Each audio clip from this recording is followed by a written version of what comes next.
சட்டப்பேரவையில் மீண்டும் அதிரடி பேச்சால் கவனம் ஈர்த்த எடப்பாடி பழனிசாமி, ஸ்டாலின் அரசின் செயல்பாடுகளை வெளிப்படையாக சாடியுள்ளார். சட்டப்பேரவையில் எடப்பாடி பழனிசாமி பேச எழுந்தாலே பதறும் பொம்மை முதல்வர் ஸ்டாலின், எதிர்க்கட்சி வெளிநடப்பு செய்ததும் வழக்கம் போல வெற்றி சுவரை பார்த்து வெட்டி வசனம் பேசுகிறார். இவரது அரசை குற்றம் சொல்ல முடியாமல் வெளியேறினோமாம் என்று சொல்கிறார்.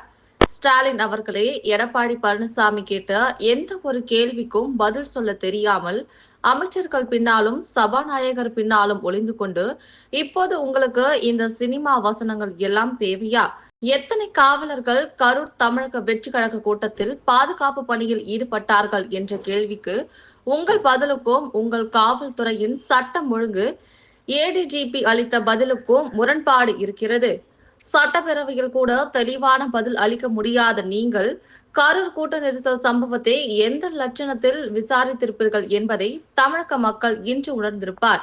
கரூர் துயரத்தில் உயிரிழந்தோர் குடும்பத்தாரின் துக்கத்தில் பங்கேற்கும் வகையிலும், அவர்களின் சொல்ல முடியாத வலிகளையும் வேதனைகளையும் வெளிப்படுத்தும் வகையிலும் கருப்பு பட்டை அணிந்ததால் அதனை கிண்டல் செய்யும் தோணியில் உங்கள் சபாநாயகரும் அமைச்சரும் மிக கேவலமாக பேசினார். 6 மாதத்தில் ஆட்சி போனதும் சிறை சென்று விடுவோமோ என்ற பயத்திலே உங்கள் அமைச்சர்கள் தெரிவதாலோ என்னவோ, கருப்பு பட்டை கண்டால் கூட அவர்களுக்கு சிறை ஞாபகம்தான் வருகிறது.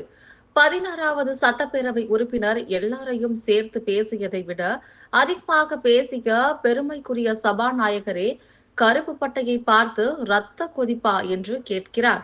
இப்போது எடப்பாடி பழனிசாமி சொல்கிறார், ஆம், ரத்த கொதிப்புதான். ஒரு திறனற்ற அரசின் அலட்சியத்தால் 41 உயிர்களை இழந்த கோபத்தில் ரத்தம் கொதித்துதான் கருப்பு பட்டை அணிந்தேன். இந்த துயரத்தில் கூட கூச்சமே இல்லாமல் உங்கள் திமுக அரசின் அரசியல் செய்கிறதே, அந்த ரத்த கொதிப்பில்தான் கருப்பு பட்டை அணிந்தோம். திரு ஸ்டாலின் அவர்களே, இன்று நீங்கள் ஒரு முதல்வராக பொறுப்போடு பேசுவீர்கள் என்று எண்ணினேன். ஆனால் நீங்கள் உங்கள் கரூர் சட்டமன்ற உறுப்பினர் நடத்திய செய்தியாளர்கள் சந்திப்பில் வெர்ஷன் 2.0 போல பேசுகிறீர்கள்.